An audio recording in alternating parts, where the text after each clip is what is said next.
Everything you always wanted to know about text, but were afraid to ask. In Photoshop, there are two main type tools. One lets you type horizontally, the other vertical. Depending on your language, one of these will probably be your default. Oh, and there's a couple of type mask tools, but they aren't that useful. Since the type is just rendered as a selection, think dancing ants, you are better off setting the text normally and then clipping it to the layer below. That way, the text stays editable. Sometimes you need to work with text as pixels.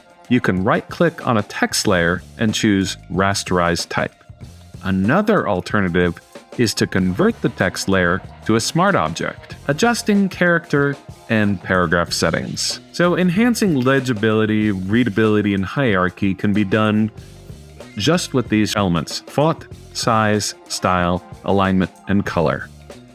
Choosing how to use type is a bit more involved than just finding a font that you like.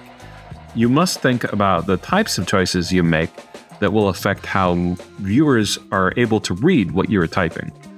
Some fonts will be readable at big size, but completely illegible at small sizes.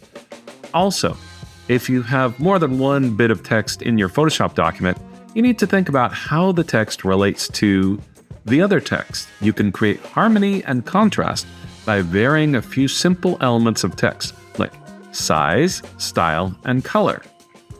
Text that shares a relationship should probably be aligned in the same way. Kerning refers to adjusting the space between two letters. Tracking refers to adjusting the space between a range of letters. Leading refers to adjusting space between lines of type. With sans serif text, you need a lot more leading than the default gives you. A good rule of thumb is to multiply the font size by 1.5 to determine the right leading size. Lines of text that are super close together are stressful to read. Give your readers a break. The text on the right-hand side is definitely easier to read. It's the same size, but because there's more space in between the lines, it looks more inviting. Horizontal and vertical scale.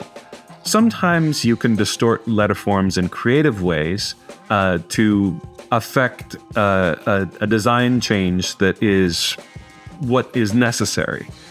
Sometimes you don't have another choice. For example, if you need to fit a number of words in a specific space, sometimes you can scale it just like 2 or 3%. So instead of 100%, you have it 98%, and it gets it to fit properly. So sometimes, yeah, that's a good way to go. It's best when it's unnoticeable. A lot of times when you make very dramatic horizontal or vertical scale changes of type, it's distorting the letter forms outside of the way that the type designer originally intended their type to be used. So be mindful of that.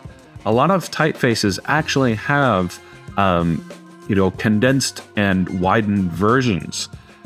So look for those rather than going to the horizontal and vertical scale first, because those are actually purposefully designed to be a bigger or a smaller size. But other than that, you could just don't pay any attention to what I'm saying here and use your creative vision.